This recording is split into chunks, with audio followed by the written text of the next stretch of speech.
just in case anybody runs in the room or something.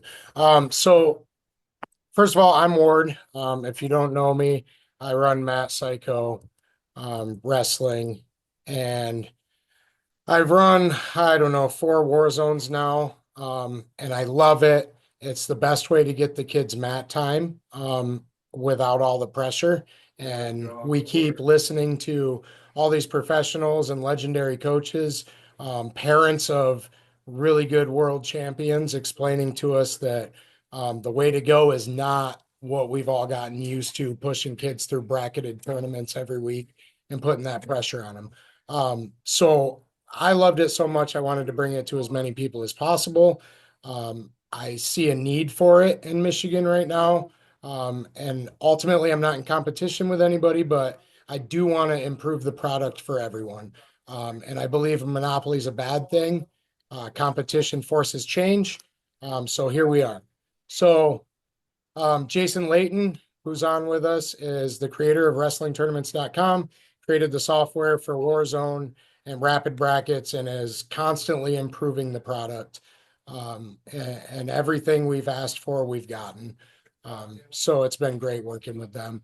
Uh, I assume everybody read the document we sent out. I really hope you guys had time to look through it. So if you did and you have questions, I'm just going to open it up to your questions, and we'll try to explain everything the best we can.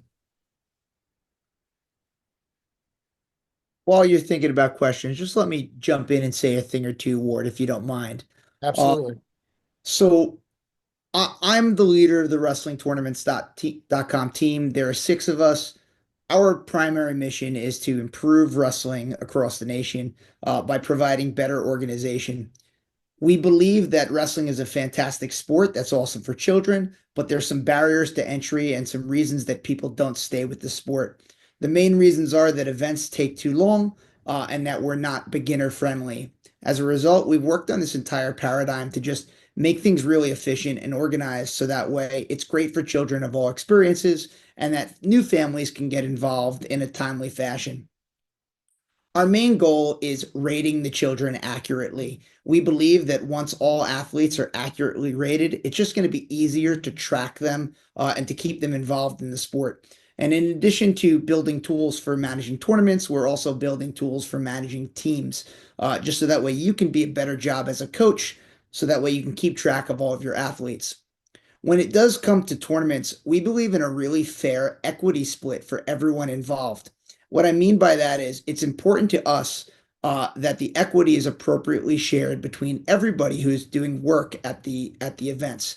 This means the event organizers, the referees, and the families who are paying money should be getting the most amount of value that we can, a fair, equitable split. And that's just really important to us, and which is why we're happy that we're working with you guys because we think we're going to be able to deliver a really awesome experience to families in Michigan. So that's really all I wanted to say. We'll open it up to some questions now. If you haven't read the document, please hold off on your questions as it's probably answered in there. But yeah, if anybody wants to take the floor, please go ahead.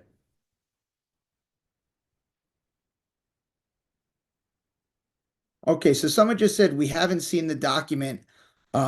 What where can it be viewed? So we'll after this meeting, I'll post it in the chat right now, but we will also be spreading it around on Facebook so that way everyone has a chance to read it. It's really just the mission statement of the league, along with like a bunch of um, logistic information and how we're going to handle certain things, such as the state championship and regionals.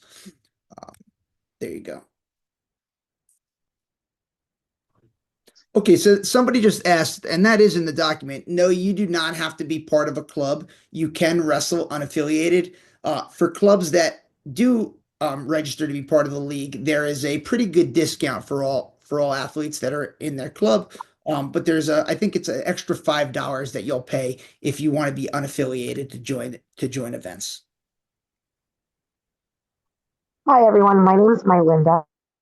I work with Eastside Combat Wrestling Club in Clinton Township. We have a lot of young ladies. Over the summer, our club participated in quite a few war zones.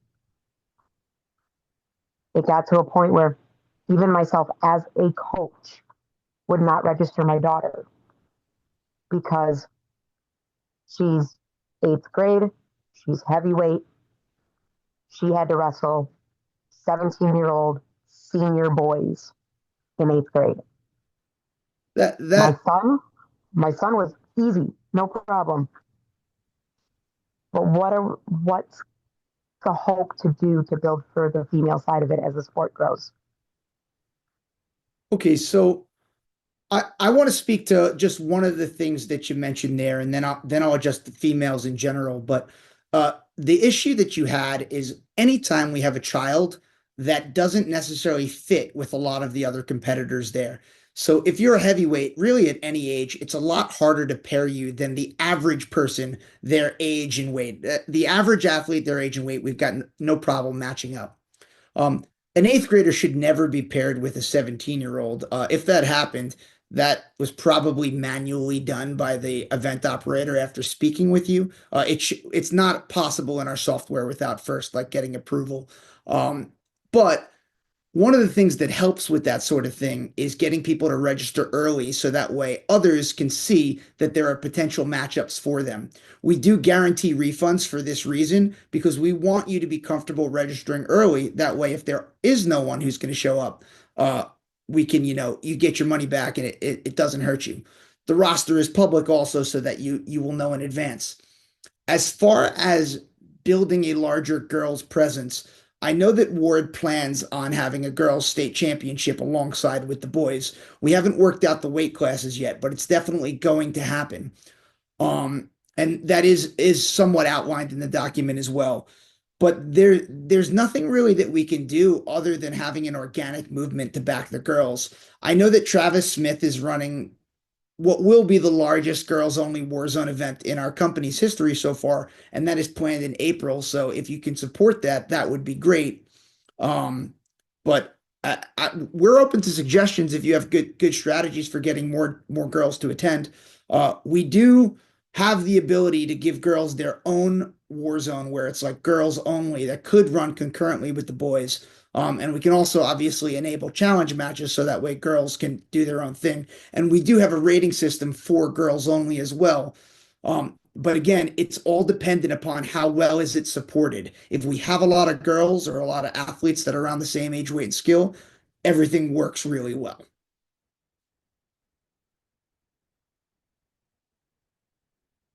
Okay, somebody said, um, so the sign up link will come out in we'll have it up pretty soon. It's already set.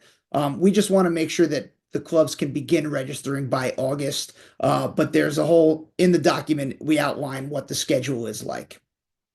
Trying to keep up with the comments.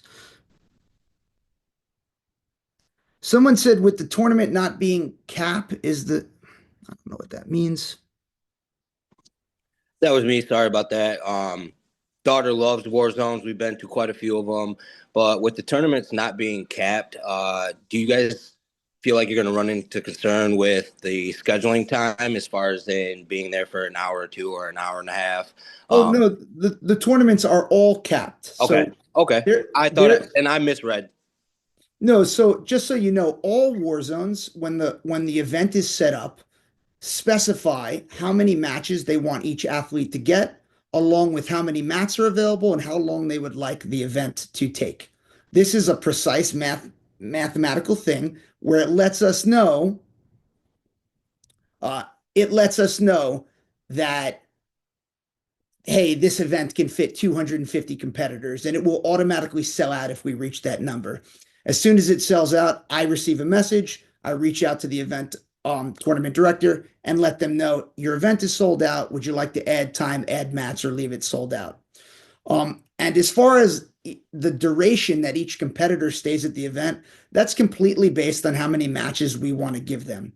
Typically, events are set up to give around 4.5 to 5 matches per competitor. On average, that means some get more and some get less. And for that, we think around 2 hours is pretty good, but that is totally controlled by the tournament director at events. I believe so far in this league, I have it in front of me. We're going to shoot for an average of 4.5 matches per event per competitor. That's an average, assuming that matches take 4.5 minutes each. And we'll keep them there about an hour and a half to 2 hours. This is still, we have to first figure out exactly how many people we have before we make any decisions.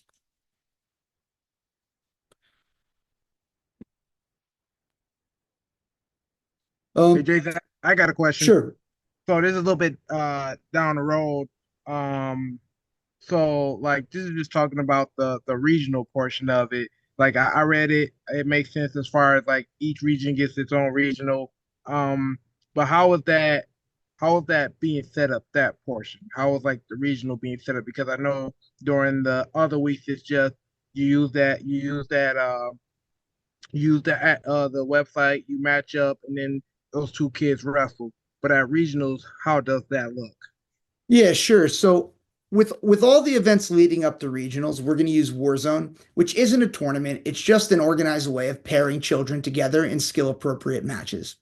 But for a regional, we need to crown a champion and we need to place athletes. As a result, we'll be using a bracketed format that determines champions at different weight classes. The weight classes have already been provided by the Association of American Wrestling, and you can read about them in the document. The software that we've built to handle this is a bracketing system called Rapid Brackets, which will provide accurate times and a systematic flow for all athletes. They'll know when they're going to arrive. Weigh-ins will be immediately before wrestling begins. That way, people can't really cut weight. And then every match will have a scheduled time. We do it all the time here on the East Coast. It works really good, and our coaches and athletes are a huge fan of it. I'm sure you guys will like it, and you will see, even for a bracketed tournament, we will not keep people there for a very long time.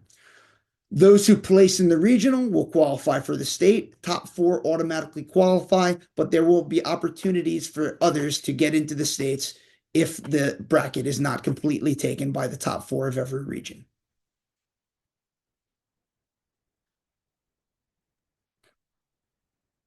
Hey everyone, John Mason here from Cadillac.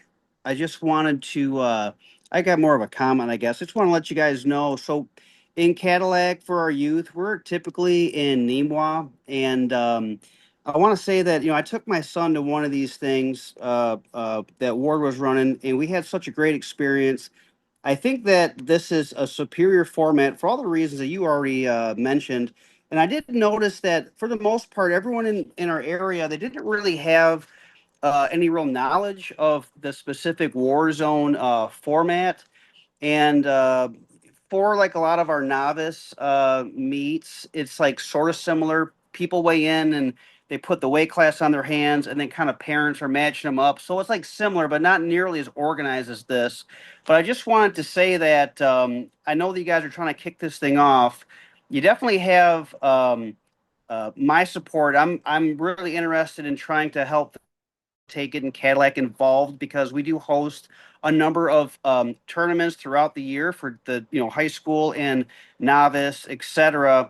And I just want to say that I really think that because Warzone really is a superior format for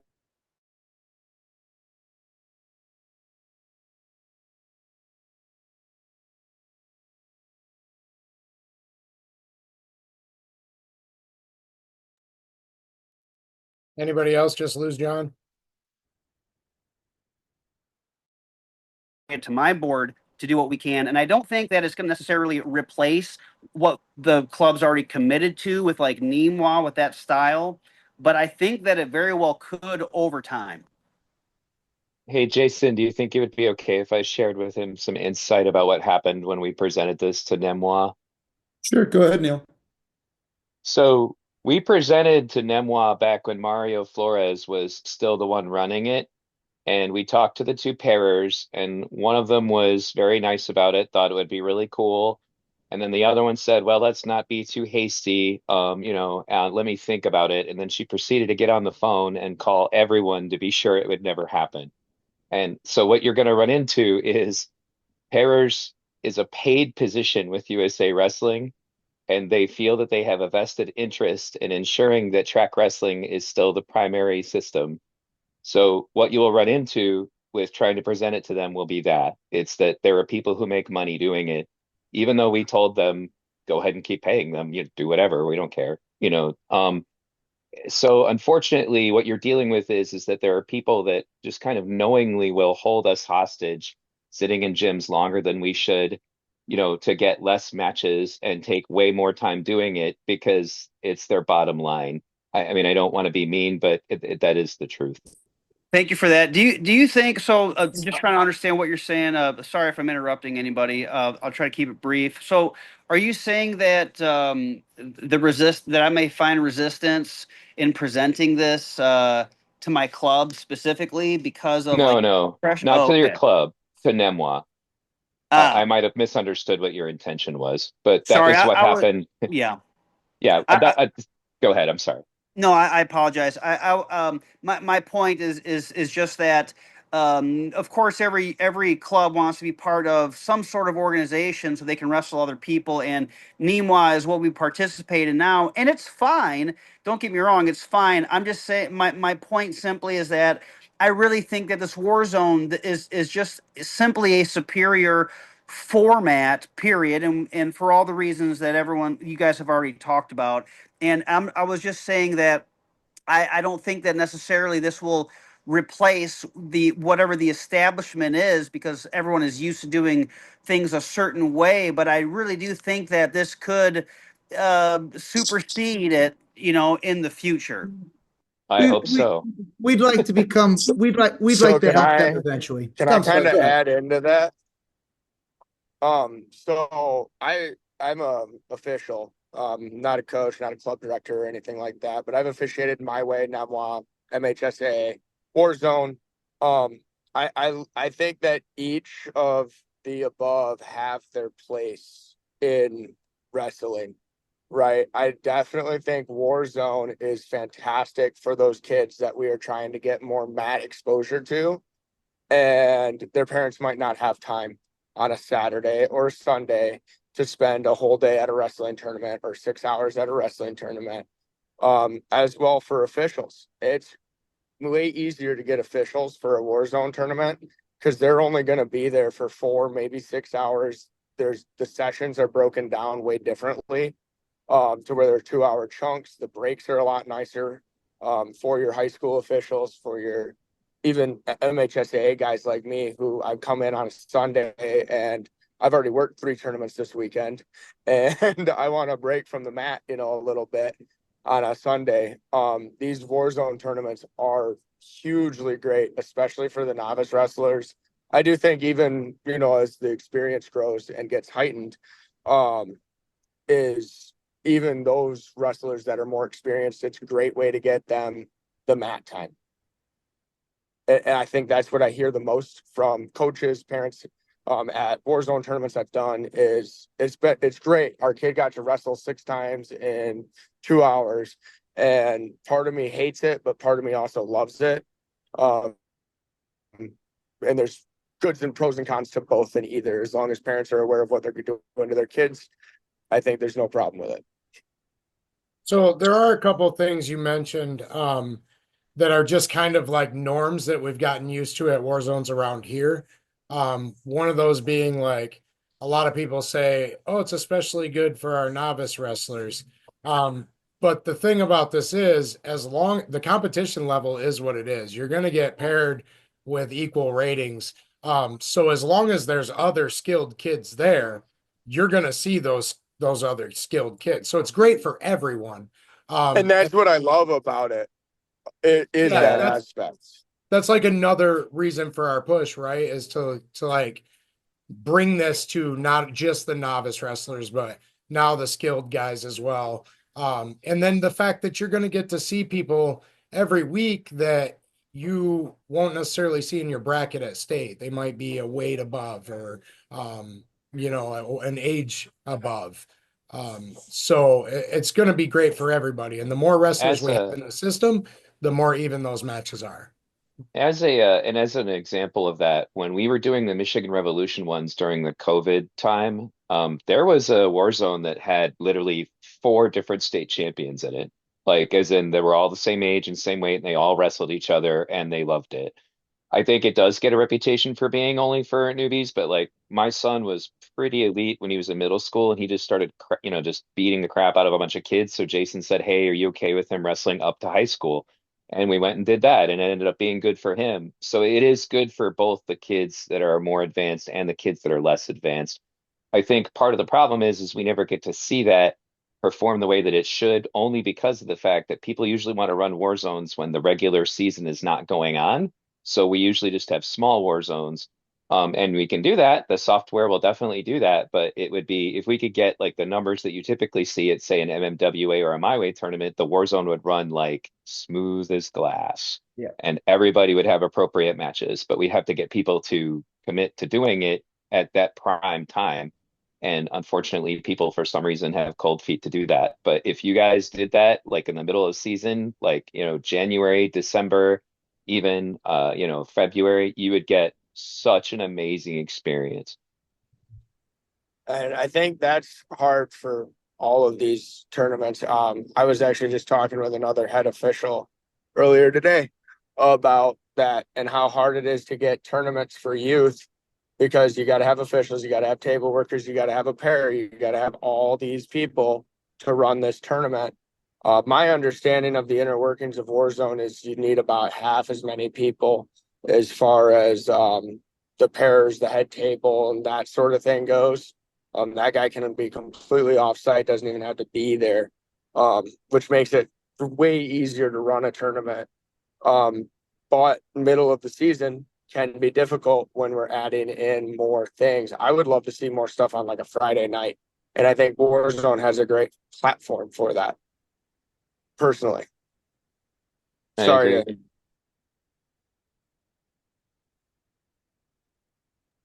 I wanted to Uh, address a question sure, here in the chat about sure. internet connectivity. So like, we need internet. That's the bottom No, line. we do. I have hosted in Ward, schools. Yeah. Ward. So we have built ways that we can run internet-free events if required, but we Okay. would prefer, if there are enough schools that have internet, we would prefer to use them as it's just a better experience for the customer. Okay. We can run over cell phone only. We can run over internet only. We can run with limited internet where only our people have it. And there is a way that we can run with zero internet, but all pairings are made in advance in that, and it is not optimal. I prefer not to do that.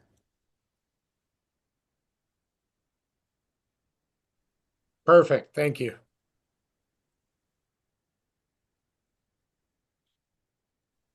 I Does was anyone gonna go ahead? oh, I was just gonna add a comment to what everybody else is saying.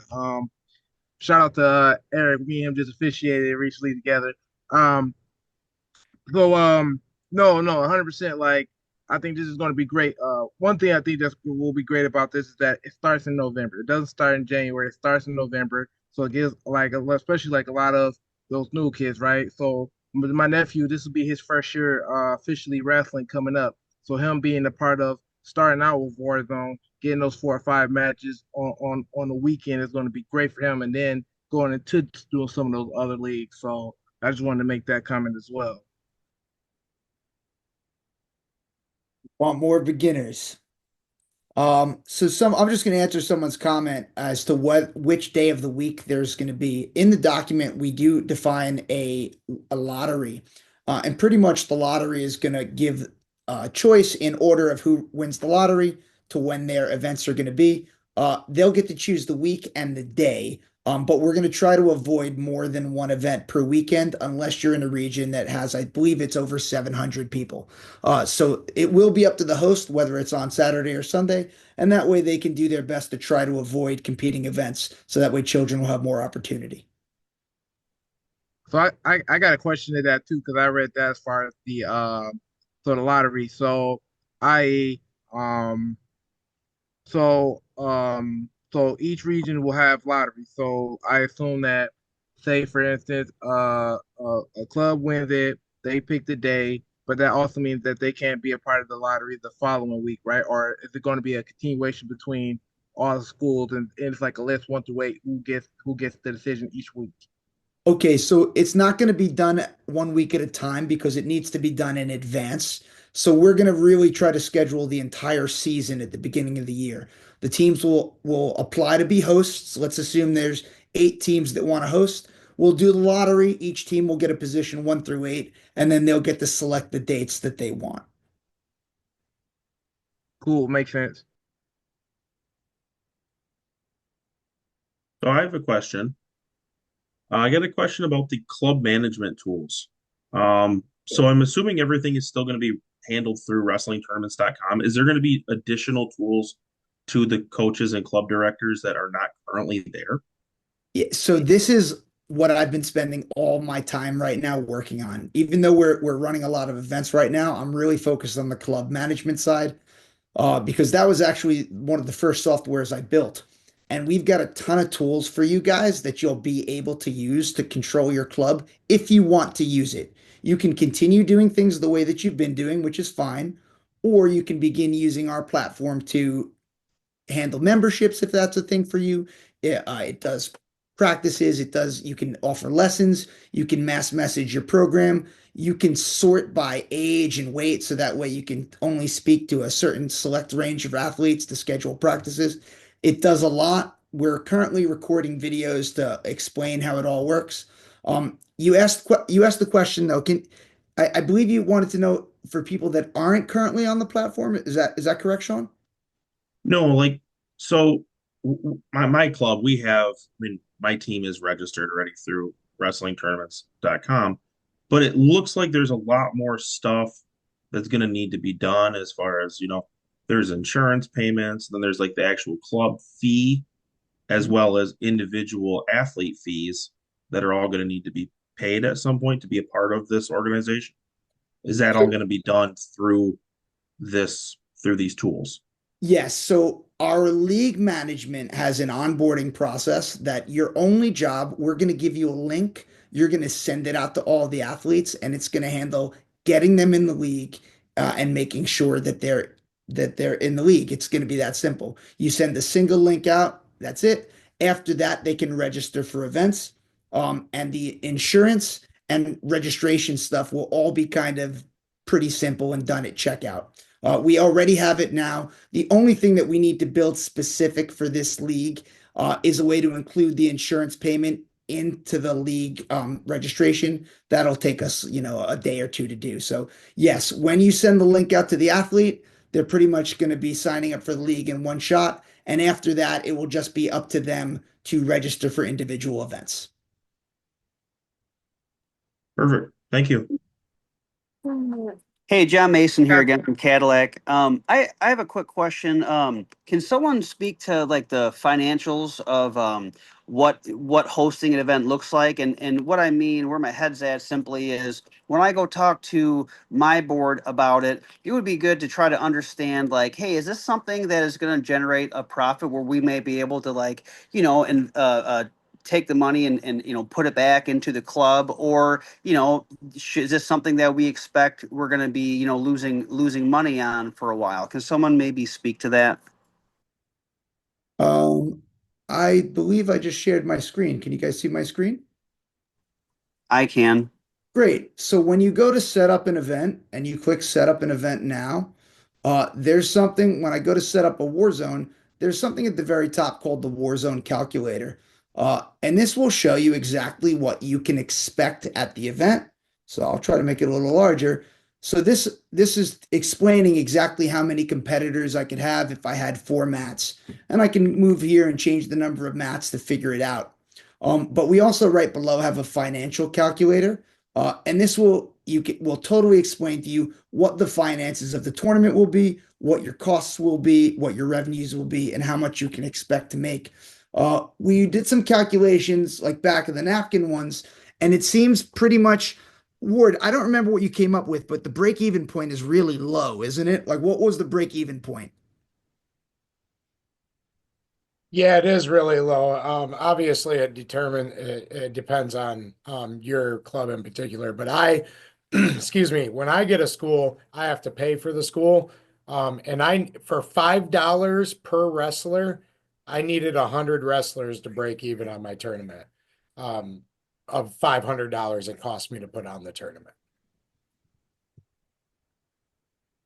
So my concessions and my gate was, not even included in that.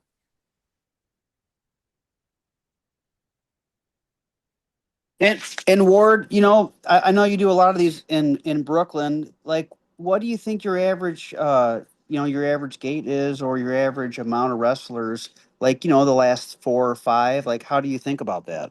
Yeah, so actually there's a financial calculator as well on Warzone.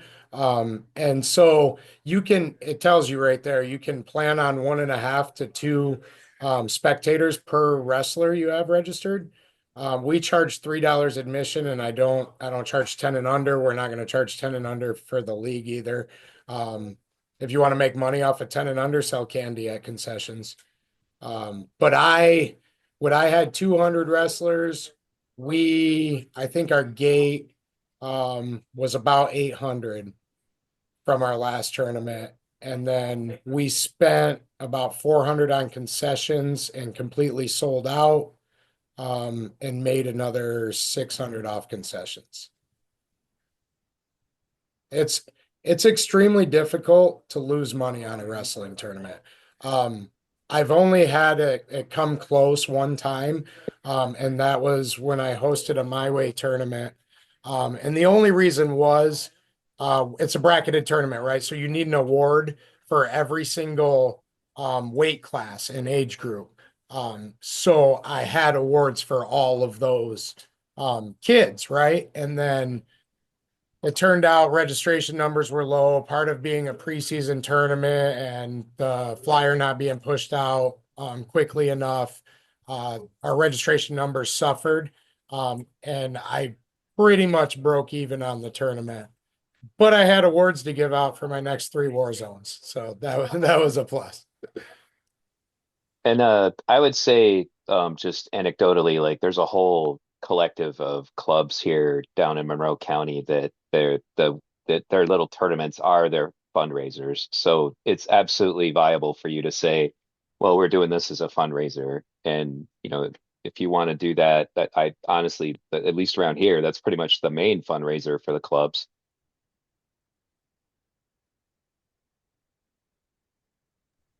We want to help you guys make money. So in the during the season and in the off season, that our main goal is to help clubs fundraise. We've fundraised about $1 million last year for wrestling programs across the country.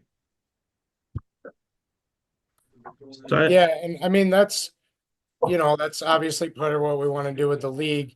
But the question I always ask myself when I make any decisions for whether it be for my own team or for this is this what's best for the wrestler?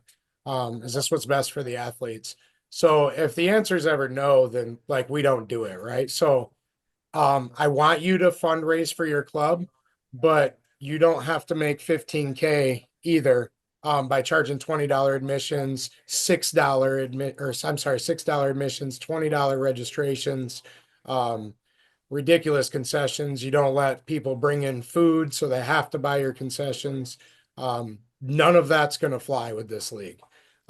Admission prices are low. In most cases, you're charging a person for a sport they don't understand, asking for them to support the athlete. So I don't feel like it's fair to ask somebody to pay a bunch of money to come watch their grandson when they don't even understand the sport. They just want to see him get his hand raised and take a picture.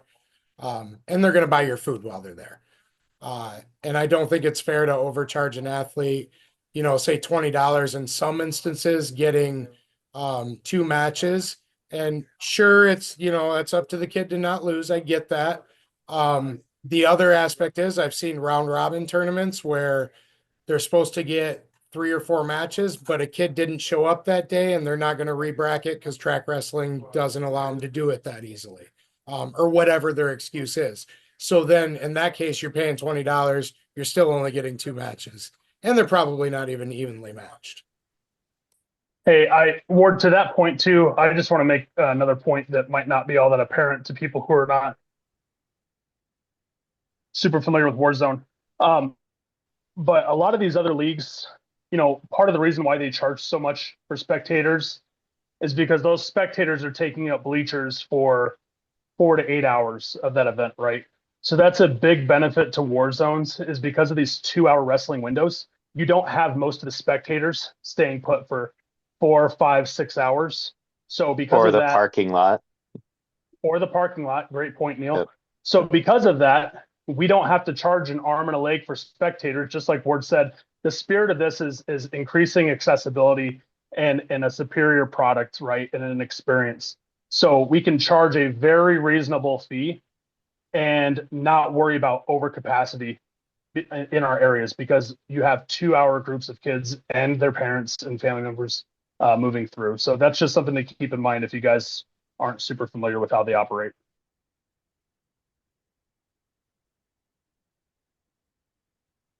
So I have a question about there was a referee on here, right? I had a question about how the refereeing works. Yep, I'm one.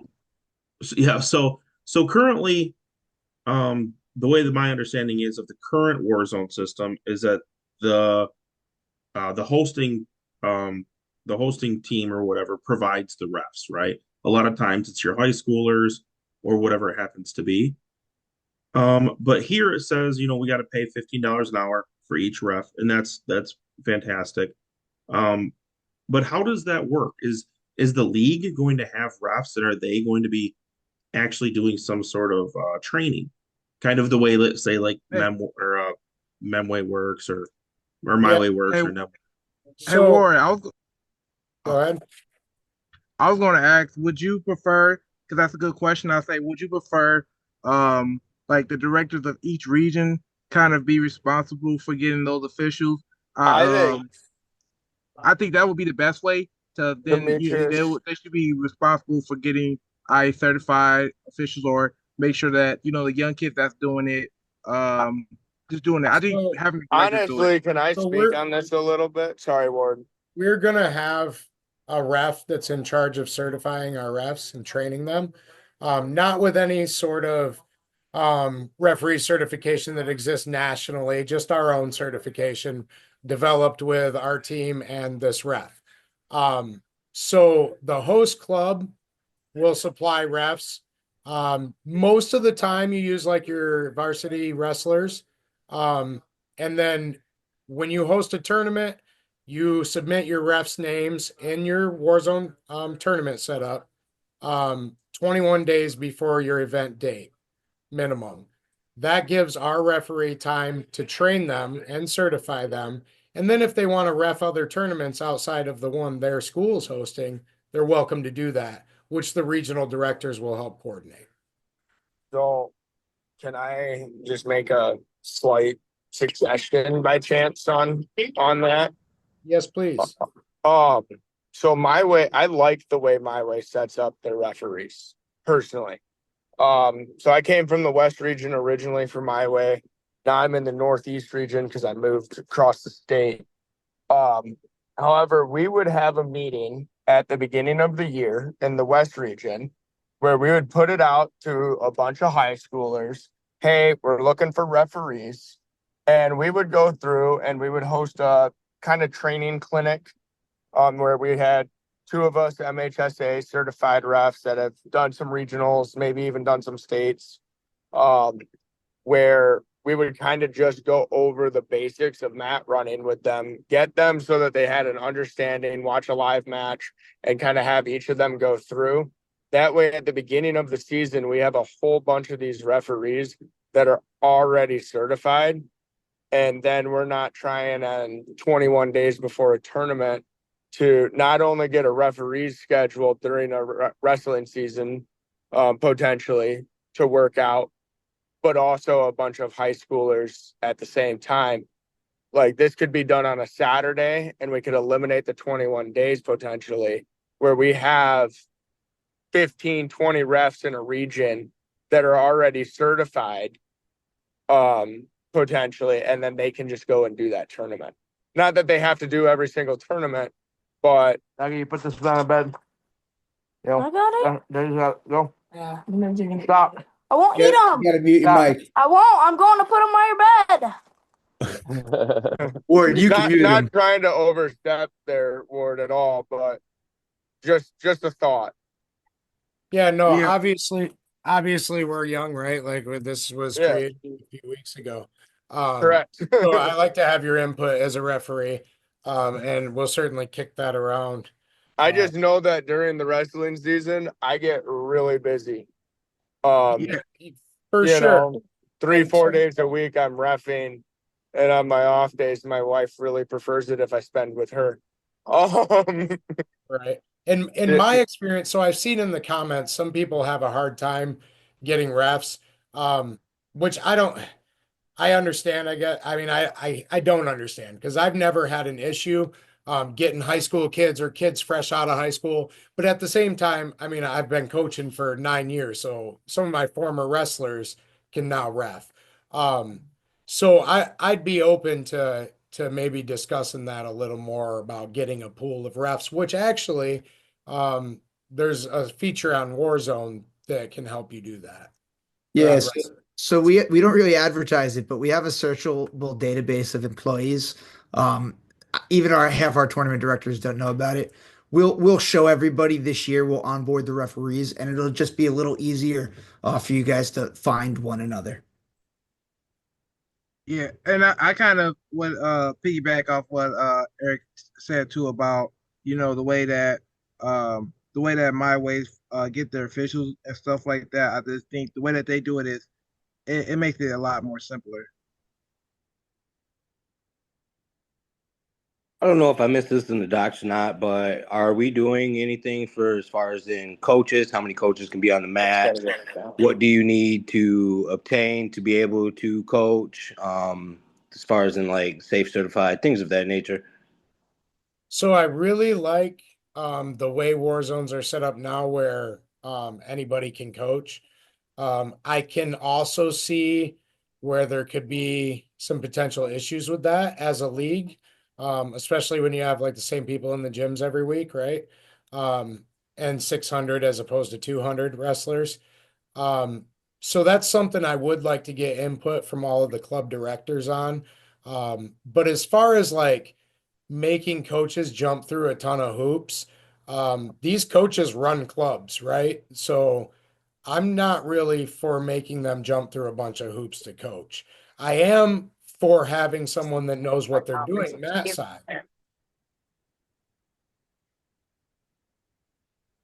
So ultimately, again, I really like the format that anybody can coach, especially as a coach myself, because if I have 10 kids at a war zone and they're up every 7 minutes, I'm not catching every match. That is one thing as coaches, war zones are a little bit harder on us. You do run a little bit more. You would need more coaches if you really want to catch every single one of your wrestlers' matches.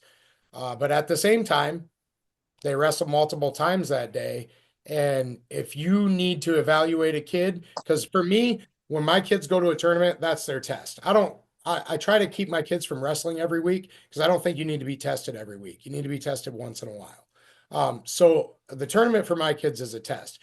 I only need to see one or two matches of them to evaluate what they did at that tournament, right? Um, Hopefully against a fairly even opponent. Um, to build off of that in the next following week or weeks at practice. So if they're wrestling 5 or 6 times, you might only need to catch one or two. So, to comment a little bit on what created the issue of coaches being certified was that there was a law passed that came about after some scandals in, I believe it was USA Gymnastics. There really is not any way to enforce the law.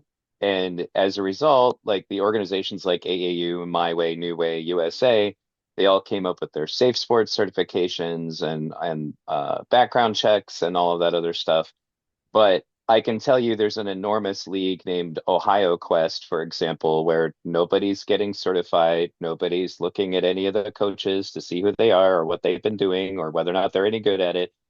And there's no FBI kicking down the door at Ohio Quest to tell them that they have to have it done. That basically it's a rule that was created to solve a problem, but it's not ever really being formally enforced by the government that created that law, if that makes any sense. Neil, Well, let me jump in No, on it does. that Thank for you. a Oh, second. sorry. I'd like Yeah. to say something about that because this has been my experience with Safe Sport.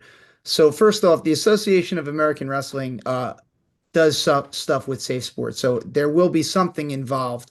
Um, but the purpose of Safe Sport was to protect children, and I feel like a lot of wrestling organizations jumped on it as a way to force parents to go through programs to coach their own children. Safe Sport was not meant for you to have to pay $50 to get registered so you could coach your own child. It's so that way you could coach other children to protect them. So wrestling is like in a unique situation with that. Because what's the difference really between being a mat side coach and being the spectator not far away calling out to the child? So at the majority of our events, we allow people to be mat side just generally and don't have a problem with it. Here where I am, we do have pretty large events that are, 600, 700 people. And it's still not really a problem because we don't have all 600 there at once. In fact, even with like an 8 mat event, we normally won't have more than about 110, 120 competitors at a given time.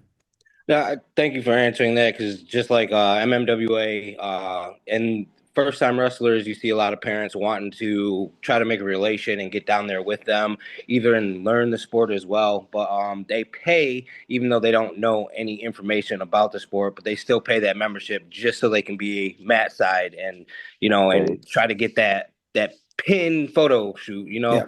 So I appreciate for answering that. Thank you. I hate that. I think that parents, obviously you can't have a million parents on the mat at once, but to kind of like have parents trapped to have to pay a good amount of money to, and like, what are you going to do when your kid's 6 years old? He can't get to the mat side by himself. Do you have a coach to hold his hand? In a lot of these tournaments, parents have no choice but to purchase the coach's band just so they can accommodate the young child down there. And that to me is a money grab. Right. Yep, agreed. Jason, can I make? Oh, sorry. Jason, there's just a comment in the chat here about the coaching thing being regulated by the insurance company. So your insurance company, you've already been working with them for a long time. Have they ever brought up anything about that? So it's not a long time. The Association of American Wrestling, I think, has been around for 3 or 4 months now. But so the coaches are actually not involved directly with the insurance unless they're insuring their own club. The insurance is between the event host, and the athletes that register for the event. Coaches can get their clubs covered under the same insurance policy for free, and if they do that, there's a little bit of a process that they have to go through, but there is no charge for it.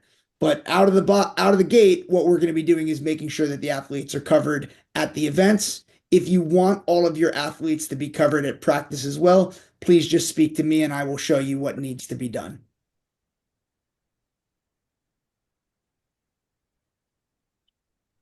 Which I really recommend taking advantage of, guys. It's just some paperwork on your end.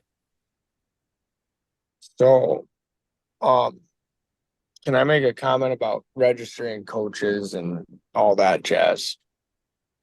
Because I don't really see a problem as an official, right, of a parent coaching or whoever wants to coach, right?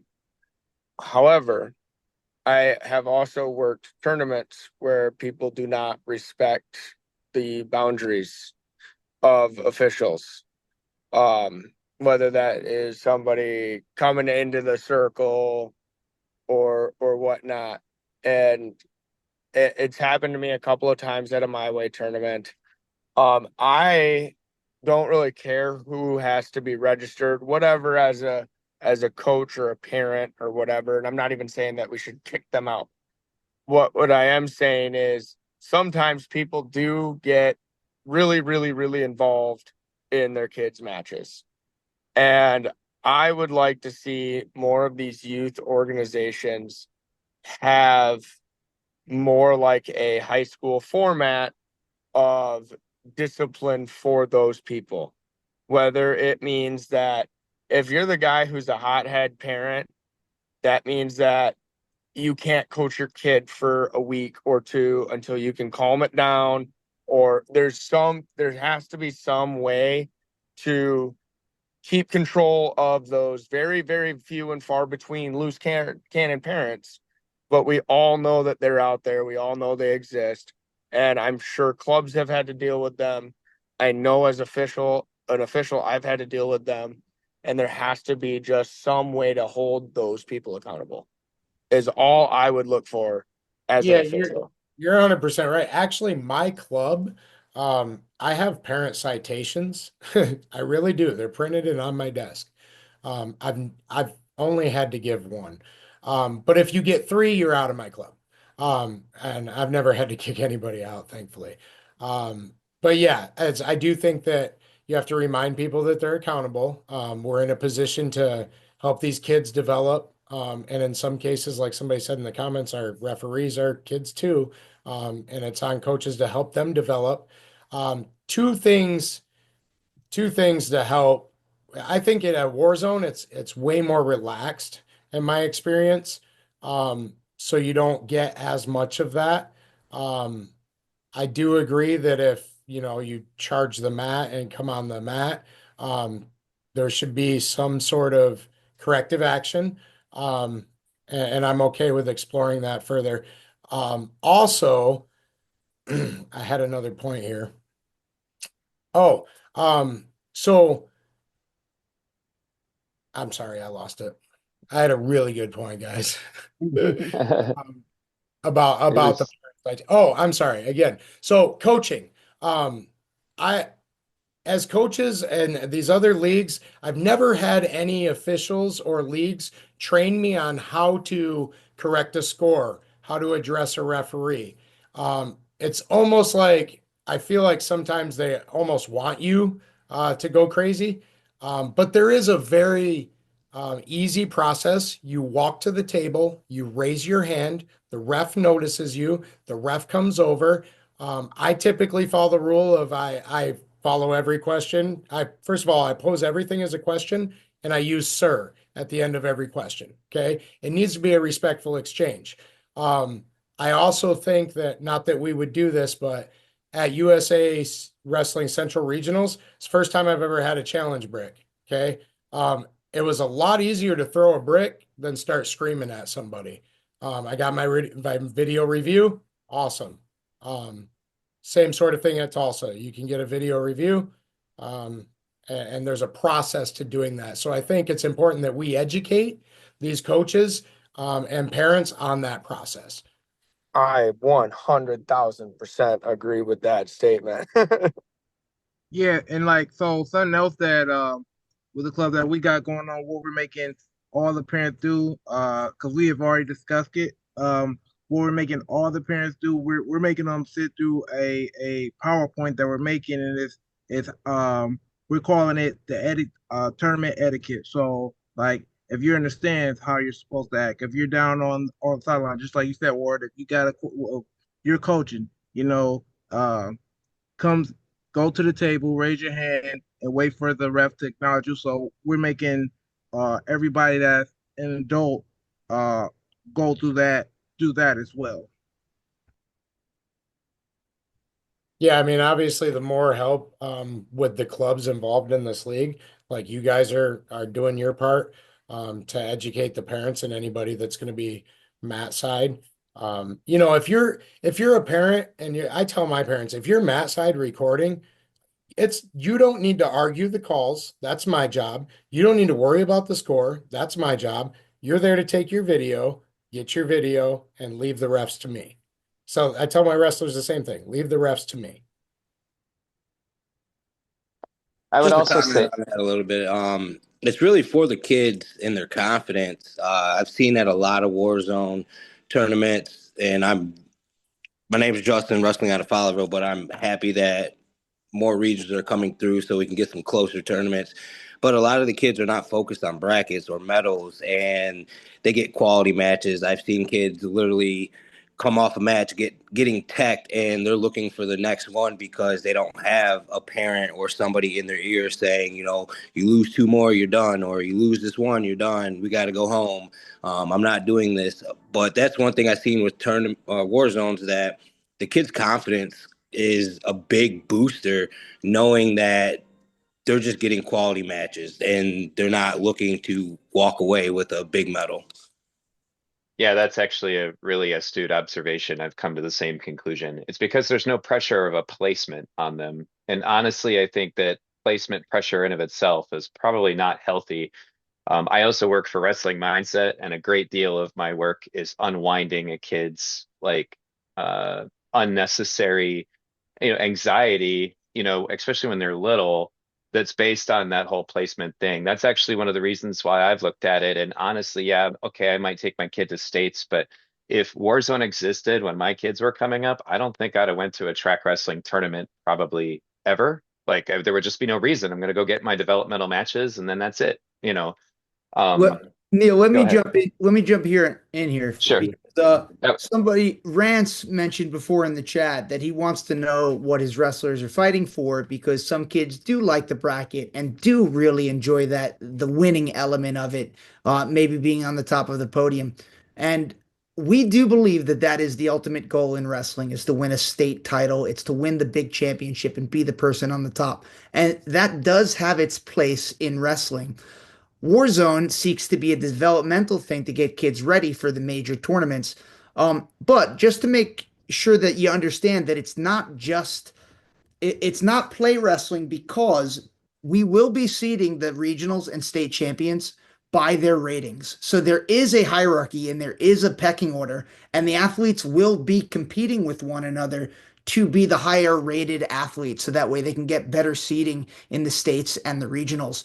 And we've got some really cool dashboards so they can see how they stack up against other athletes in the state, against other athletes in the country, and around the world in all of the different wrestling styles that we offer. So you shouldn't think that it's just like play matches because there is a certain level of competitiveness to it.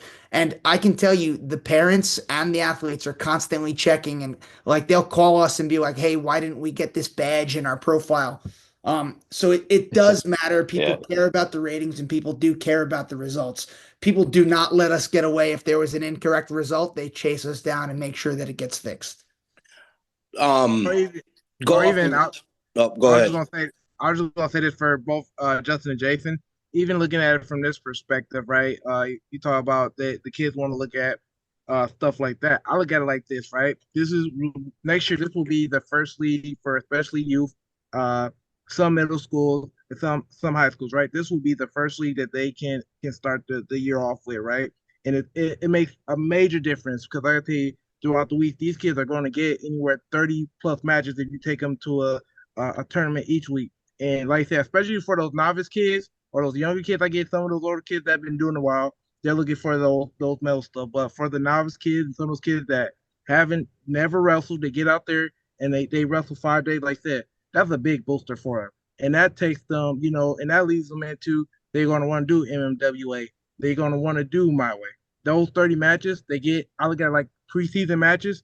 Those 30 matches leading into the January in those other leagues will make a huge improvement for those kids, especially those kids that are starting with Warzone. That's going to make a huge difference for them. Yeah, to piggyback off of that too, like I agree with everything you guys are saying. My son's, 10 years old. He's just now getting into open for my way. Well, obviously he's better than novice, so we're not doing novice, but he's struggling in the open. And I've been coaching for over 20 years, so I know exactly like what we're doing and how to keep the mindset right. But I've always been a huge fan of the war zones, and I think this is huge. My brothers are 22, 23. Back when they were 4 years old, we used to go to Bedford all the time and do the Bull in the Ring tournaments, and it was a huge part of their development, in wrestling. And I think this is awesome what we're doing here. I would definitely say that it was my own experience as well that some people it doesn't that the transition to open doesn't really work right away, especially if they've started later. Like if they're any older, like trying to go from my way novice into open when you're like 12, and then try to make it fun for a kid to wrestle kids who've been wrestling since they were 5 is just not practical. Like it, Exactly. and it's they get the crap beat out of them. And I think that there's too many people are like, they'll say things like, well, in my day, we didn't have novice. And yeah, well, there's a reason that this sport is fringe and small as compared to Let's other keep it short. sports. Right. Yeah, I mean, I Let's took also over. Jason, remember this is the fastest growing high school sport in the country right now for males and females. for both Yeah. men and yeah. I was just Jason, about to say that. not to backtrack a little bit, but you said something about the ratings as far as in your state and then the country. I know a lot of you guys wrestle out of your state. Here in Michigan, everybody goes to Indiana, Ohio. We also got family places, and I do see a lot of tournaments in other states. Would we have to do anything different to be able to wrestle out of state? Say if we go on vacation and we see a war zone pop up where we are, do we have to do anything different, or it's just I, straight registration online? you know how it works already. In fact, we have New Yorkers flying out to some of the Michigan events. I don't know if you've seen any of them there, but I know a few that have told me, yeah, we're heading out. That is awesome. Yeah. That is another good thing I do like about these tournaments. I was just wondering, everybody knows, just like any other um, entity, but as far as the Nimue or anything, you got to literally file in that state or register, get another membership types thing. And so I was just wondering. Thank you. I want to point out, quickly another perk too of war zones that was kind of addressed, but and Ward and I were talking about this earlier. This is already apparent to us though, but in a lot of these other leagues, you show up and you're going to run into the hammer, or sometimes you are the hammer and you keep running into the same kids, and there's not a lot of flexibility there because it's the weight class, it's the age bracket, everyone's there. One of the huge perks about the weight adjusted rating is that you're almost guaranteed to, if you just start really excelling, you're not going to run into those kids that you were crushing, or at least it's not likely that you're going to. And in the same way, if you're one of the kids that are just starting or having a rough time, or maybe you're having a rough season, that kid that is crushing you all the time, you're probably not going to run into that kid either, because your ratings are spreading at that point, right? So that is a good thing, because we all have that kid that is one or the other, and you don't want your kid to have easy matches, and you also don't want your kid to get stomped every weekend. So Warzone's huge with that issue. And I think another thing, we can agree with, just like you said, is the on-site weigh-ins on every tournament. Yep. Parent and everybody who has wrestled around, they've always had that question mark. If you're a parent that doesn't care, like me and some of my coaches, sometimes it's good for, I have a daughter that wrestles. Sometimes it's good for her to wrestle up. Sometimes it's good to wrestle down. But everybody always has that question mark, as in, really? But that is one thing I've noticed with all parents, even like I said, the concerned grandparents and the concerned moms, the concerned dads. It puts the actual spectators at ease to say, well, hey, they know what they're doing. They actually weighed in on site. There's no line. It keeps everybody honest.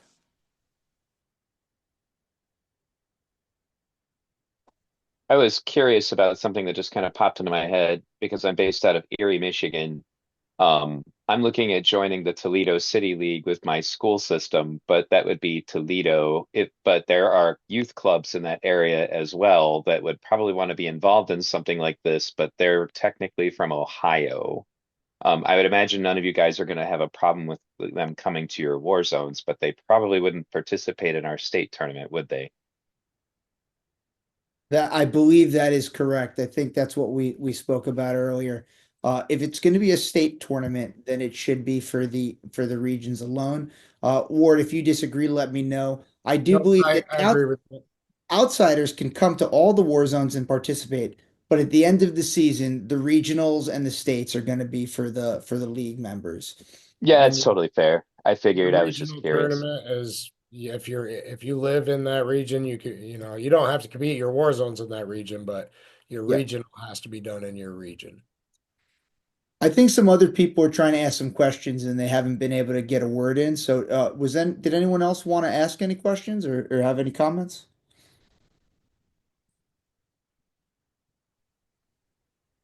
Hi, my Linda from Eastside Combat again.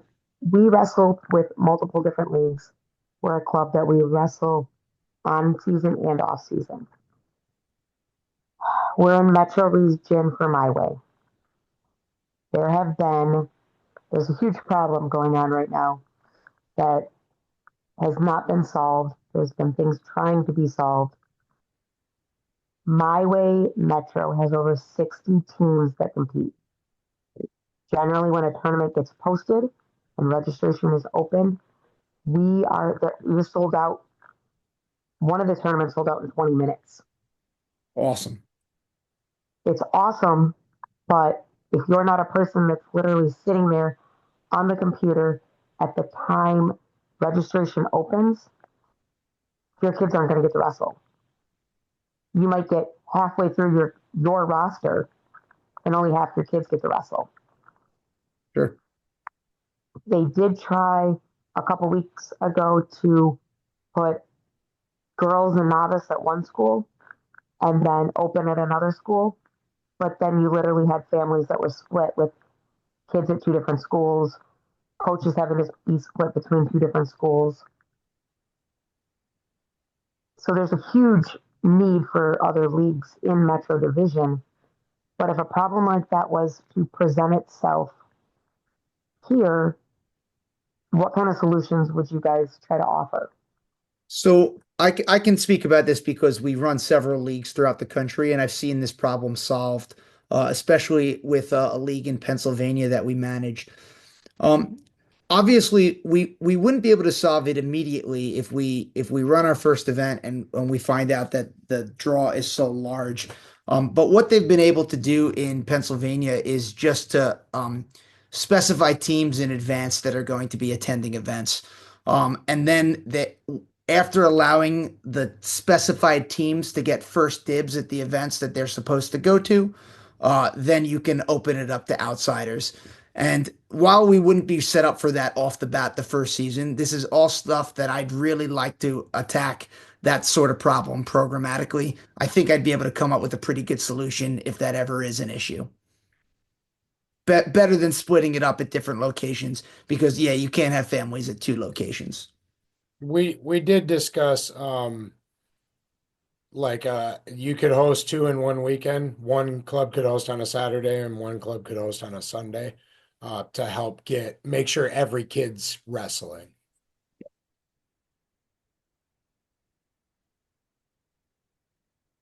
Awesome, thank you.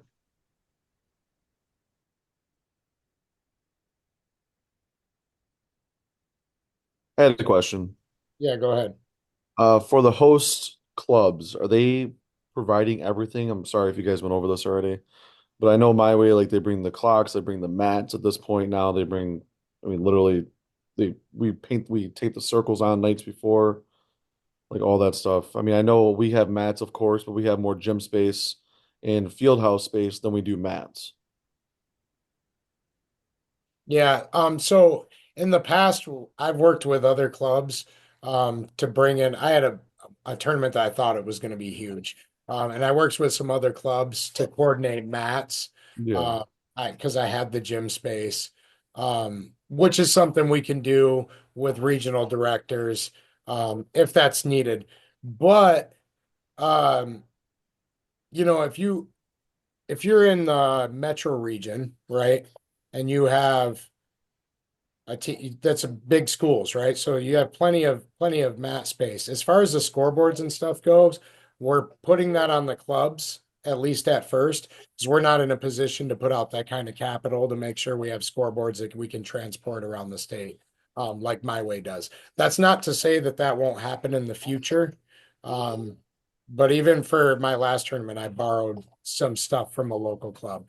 Having this league and having these regions, I really hope that it brings people together, and we can work together on things like that.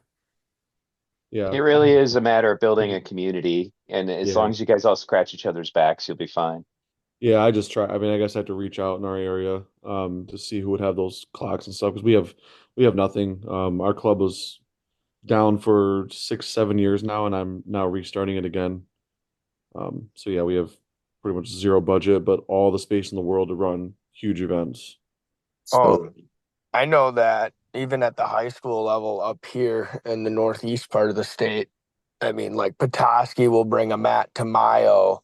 Mayo will bring a mat to Gladwin or Gaylord or yeah, and I don't think match is as much of an no, I'm issue just as saying like as if they're school board willing to bring a hours. mat though, more than likely they're willing to bring stuff that's a lot easier to transport like a time clock, you know, So where you just can just put that in the back seat of a car and bring that. But I think Um, it's more so like we don't. I mean, just in my experience, like when we host, if we're not hosting tournaments, right? We're hosting duels and quads. We have the basketball scoreboards used, so we don't just have a time clock. Yeah. Let alone multiple. So with all that said, I also like I have my own stuff for the tournament Yeah. that I'd be willing to help out with too. But that being said, our last tournament allowed me to do that. I got 6 32-inch TVs for $80 each on Amazon. Oh no, That's absolutely. Yeah, that's Chromebooks. definitely a priority. It's just tournament one, right? Sure, sure. But again, I'd be willing to help you guys out and help lend you stuff and help you get stuff. And then you just buy it for your next one. Yeah, definitely. Yeah, we're interested in hosting both regular season and then something in the spring as well. We have so three Another, gyms and two another thing you might wrestling. consider too. Yeah, another thing you might consider too is, and other clubs have worked this out before where, if you're saying you have a big space to work in, but not enough equipment, there's going to be another school that has no space but equipment, right? So you could also work with other clubs like that, and I don't know, that's kind of what I was getting at maybe is there's co-host an event or yeah.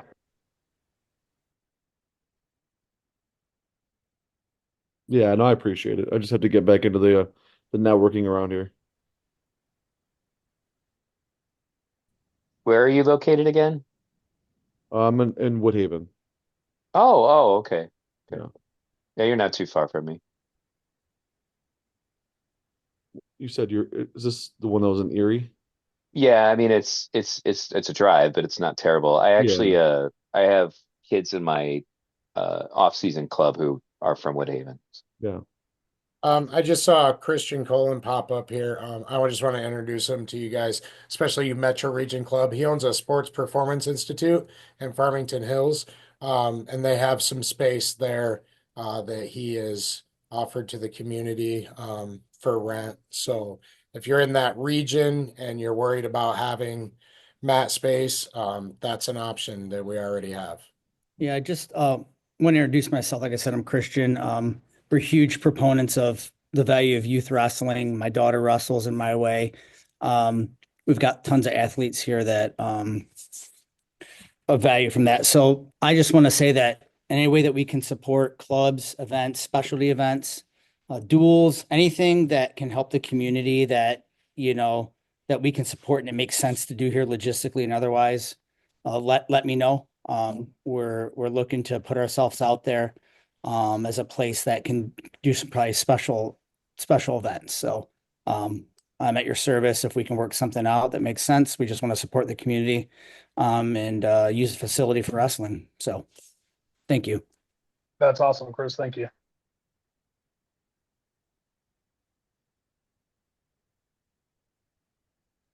Anybody else been sitting on a question?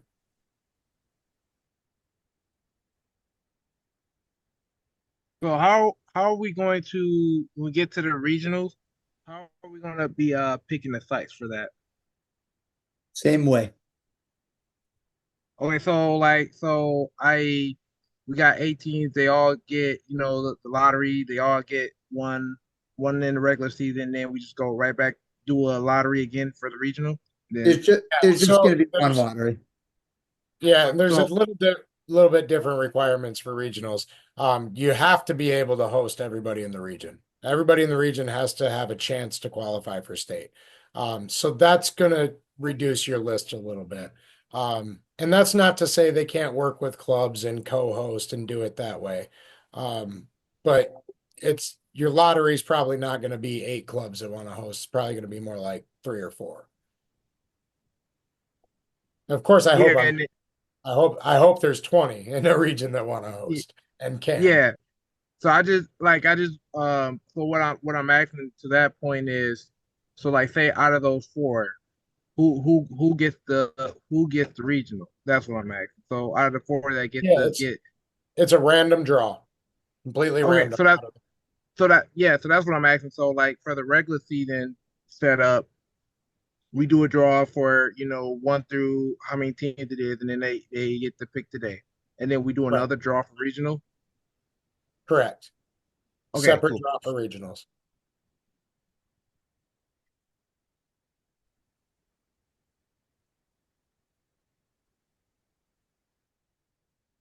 Anyone else? So it doesn't matter where the wrestler's from, it matters where the club is located. Um, Yes. yes. Yes, because Uh, that's the club. with one exception though. If your wrestler's home address is in Ohio, they're not competing in our state finals. There you go. Good. I'm sure you guys have thought about this, but I guess educate me. So on the tournament hosting, regionals hosting, I know you keep using the word lottery. What have you guys ever thought about like a round robin or like for instance, right? Let's say we have 10 teams. So obviously two teams wouldn't host this year. So really it would be every what would that math be out to? Every 8 years they don't host a tournament. That way you don't have tournament, clubs getting more lucky than others. It's more of more of a round robin. And then new clubs that join, they jump in at the tail end of that round robin. Yeah, we talked about if you've hosted a tournament, well, this was more about for regionals. If you won the regional tournament, the following year, maybe you come out of the drawing. We've discussed maybe doing a league seniority type system in the future where like you get more than one entry, you get one entry per year you've been a part of the league. Um, all things that will grow and develop with us. I want to just avoid politics as much as possible. So we're going to figure it out as we go. But the reason I chose a lottery with Ward is just because I know that's a fair way to do it. It's luck based.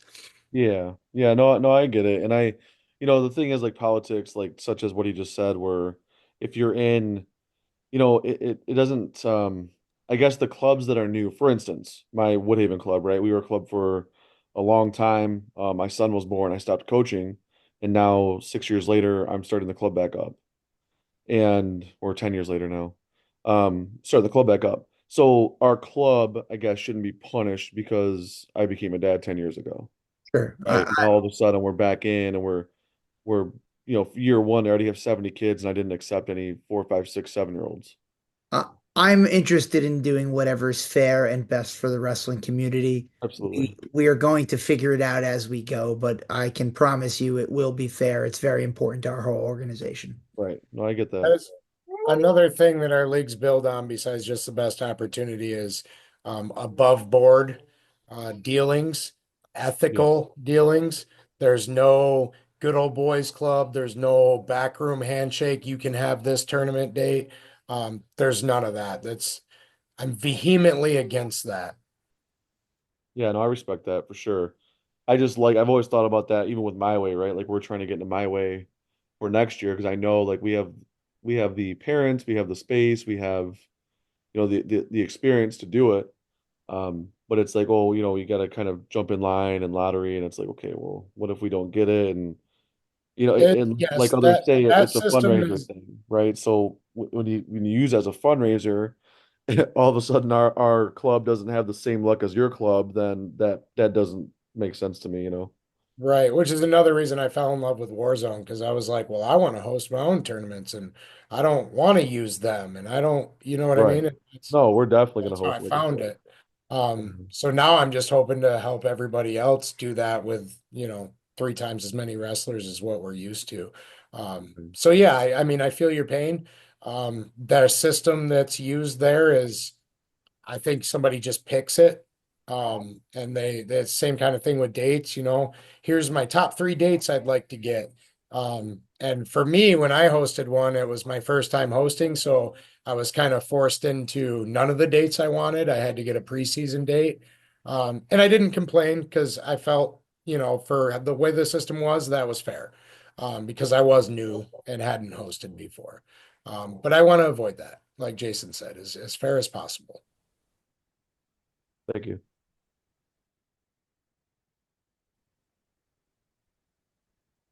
So I got something else to that. So when we go to, and I might be overthinking this a little bit, which I'm just asking for the thought of it. Like after we get all our teams registered and we pick those 8 to 10 sites or whoever wants to host the site, is that going to be everybody together choosing, or is it going to be like, hey, each region is responsible for doing their own lottery, or is it just going to be one big lottery altogether?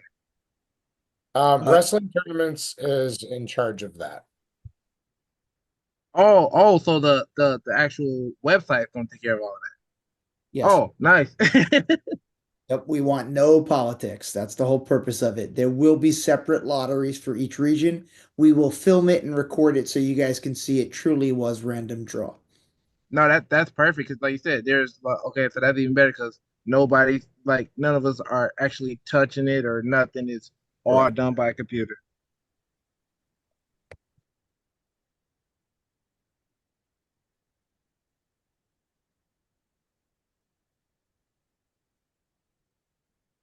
Somebody Is asked there about a the case for regionals, their internet cut out, Hesperia. So the answer to that is when we know how many clubs are in a region, how many wrestlers are registered for the region, you have to be able to have the mat space to host all of those wrestlers.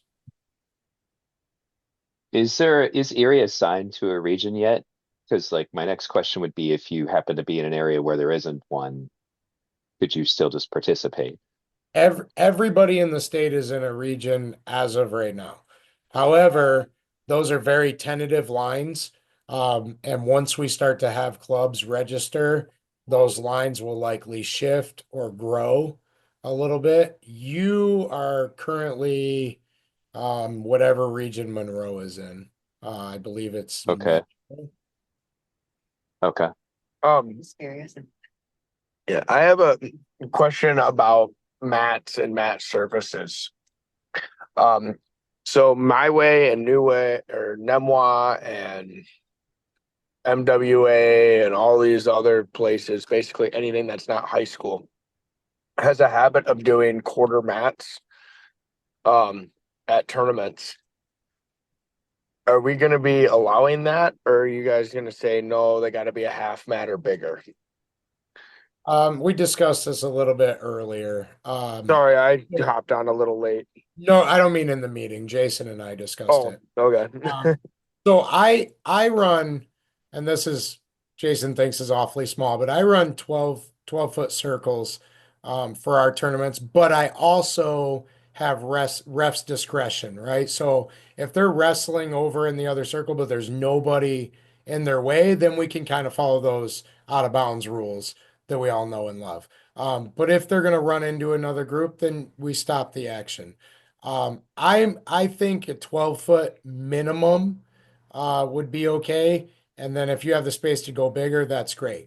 As of right now, I say no to quarter mats because you can really only wrestle small 5-year-olds on quarter mats. And right Mhm. now, our war zone doesn't support being able to eliminate some mats and still do the math for the tournament.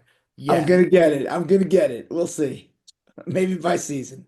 I'd rather you not. No, no, he No. just means the ability to No. change the number of mats throughout the day. Oh, okay.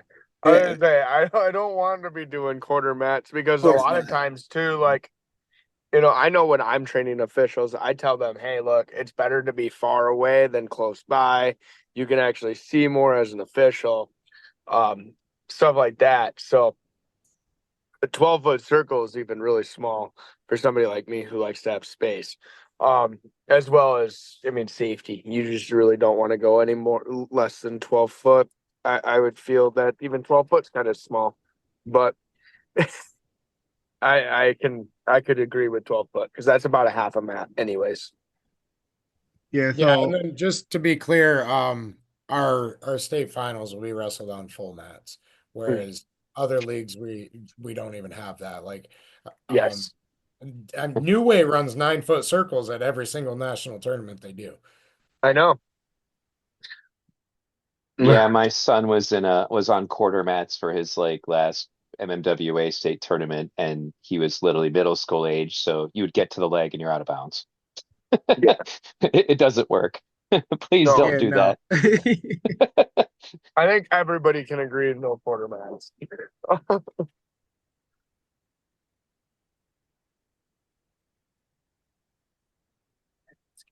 I was just wondering because we were talking mat surfaces and stuff like that for schools and tournaments.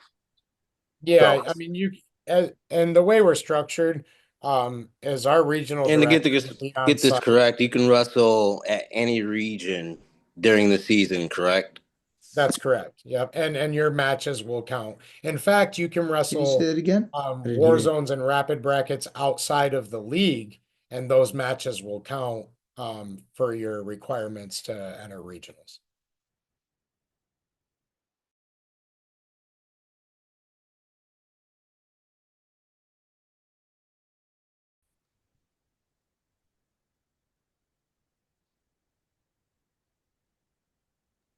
Did I cut out, guys? Can you hear me? Is that it, guys? I only had one other Go ahead.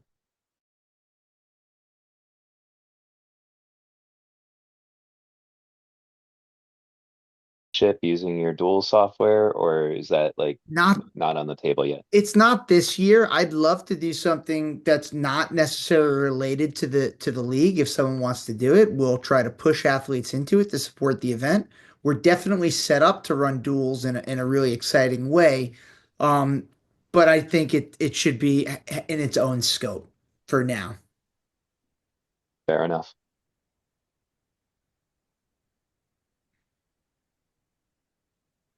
All right, I think that's it. Ward, do you have any closing words you want to leave everybody off with? I just want to thank you guys for joining us. Um, I'm gonna reach out to everybody that was here. If you dropped your email, you'll be on our mailing list, and then we'll have another one of these meetings scheduled within the next month or so to bring you more information on this. Again, thank you guys all for your support. Big thank you to you, Jason, for being here for us. Really appreciate everybody. Michigan Wrestling. Let's go. You guys are great. Can't wait. Have a good night, everyone. Thank you. Fired up. Thank you Let's guys. do it. Night.